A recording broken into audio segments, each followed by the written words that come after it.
జై తెలంగాణ.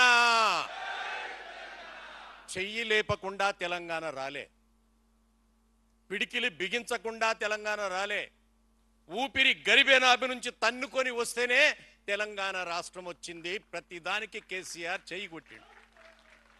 జై తెలంగాణ, జై తెలంగాణ. ధన్యవాద్. ఈనాటి తెలంగాణ రాష్ట్రం కోసం పోలీసులతో తన్నులు తిన్న ఎలక్ట్రానిక్ మీడియా నా కార్యకర్తలకు తలవంచి అభినందనలు చేస్తున్నా. మేం వేదిక మీద ఉన్నాం కానీ తన్నులు తిన్నోళ్ళంతా కింద ఉన్నారు. మీకు మరొక్కసారి అభినందన తెలియజేస్తా ఉన్నా. మిత్రులారా, ఈ కార్యక్రమానికి ఈరోజు ప్రధానంగా ఒక 2 సంవత్సరాల తర్వాత మరో యుద్ధం రాబోతా ఉంది. ఆ యుద్ధానికి ముందు జరిగేటటువంటి శిక్షణ కార్యక్రమే ఈ విస్తృతమైనటువంటి కార్యక్రమం.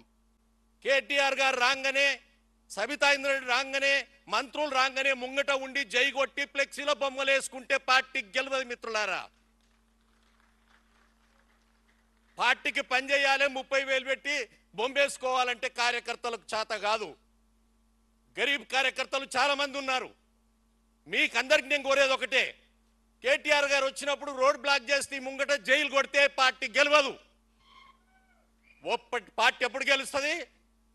ప్రతి బూత్కు 2 కార్యకర్తలను నువ్వు ఇచ్చినప్పుడు మాత్రమే పార్టీ గెలుస్తుంది. ప్రతి బూత్కు 2 కార్యకర్తలు.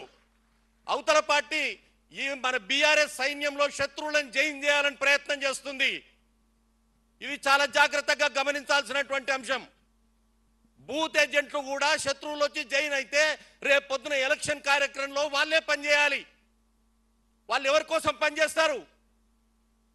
కాబట్టి ఇక్కడ బాగా నిశ్చితంగా గమనించాల్సిన అంశం, ఒరిజినల్ కార్యకర్తలు ఎవరైతే ఉన్నారో, తెలంగాణ ఉద్యమం నుంచి తెలంగాణ పార్టీ కార్యకర్తలు పనిచేసిన వాళ్ళు ఎవరైతే ఉన్నారో వారు మాత్రమే బూత్ ఏజెంట్లుగా నియమించుకోవాల్సిన అవసరం ఉన్నది.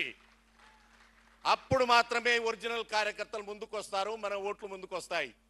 ఒక బూత్ లో 1000 ఓట్లు ఉంటే 2 కార్యకర్తలు ఉంటే 500 ఓట్లను మేనేజ్ చేసి చెప్తుంటే రేపు పొద్దున ఎలక్షన్ అప్పుడు ఈజీ అవుతుంది.